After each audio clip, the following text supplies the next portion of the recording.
For me, there is no time like the present to start. So I say start your self-study right now. And think of what is it I want to study, come up with your questions. But now I think Anne's question really gets at what my previous history. As you can see, my previous history, as a classroom teacher, how that's affected me. You can't do self-study retroactively. You can't say, oh, I'm going to do a study of my transition from classroom teacher to teacher educator, but you've already been a teacher educator for 5 years. So I can't do it retroactively, but you do want to capture how your previous experiences, personally and professionally, are influencing you. So in your current self-study, you can look at your timeline, some of your reflections, to help you create the questions, your interview questions you're going to ask with other people, or exactly what you're going to study. A really important point that Claire raised in our conversation earlier is the point that self-studies aren't just reflections on the past. Not all studies of self are self-studies.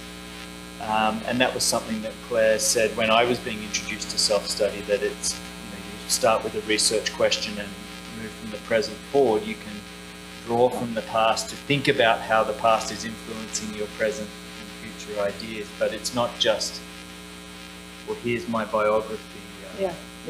In and of itself, that would be a sort of life history. Yeah, and I think that's what makes it a little bit complicated, because you are going back and forth, present, future, past, but that's probably the way we all work. We don't follow this nice linear path.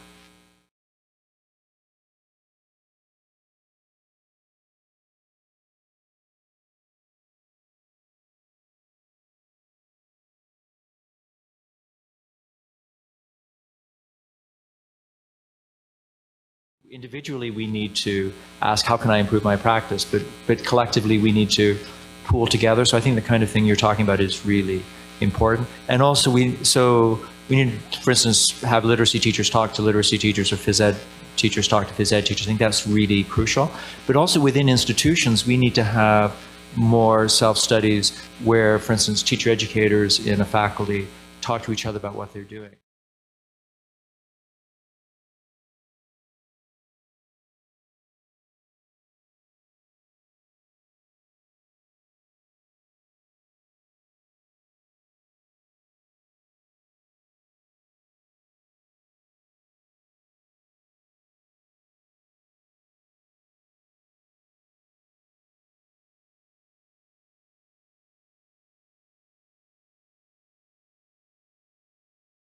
First of all, self-study improves our practice immediately. So the first main good of a self-study is my classroom work just got better.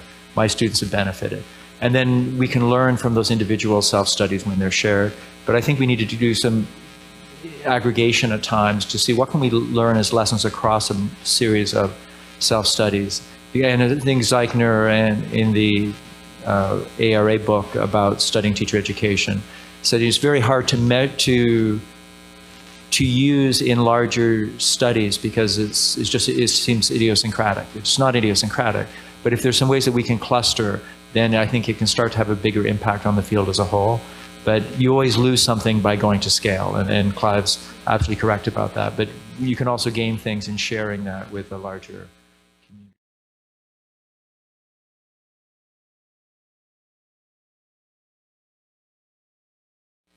Self-study has to include the self in practice, and a study of self has the potential to lose the practice when the focus is just on the self. That is very autoethnographic, which isn't a problem, but from my perspective, self-study needs to be the self in practice. People will submit something because, oh, I study myself, that's the right spot, and it's not self-study because it doesn't study them in practice. And also it doesn't acknowledge that there's a literature in the field now that can be drawn upon that's rich. A number of folks have mentioned about the community of self-study. Deb Tidwell did the most wonderful, wonderful book chapter on the mores and values of the STEP community. So Deb Tidwell Tidwell.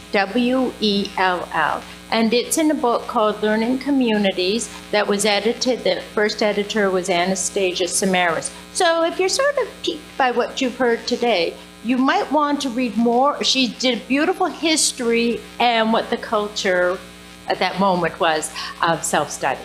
So please keep the conversation going about self-study using the Twitter hashtags that we've created, but also just amongst people who you're working with in your institutions, in your subject areas, wherever that may be.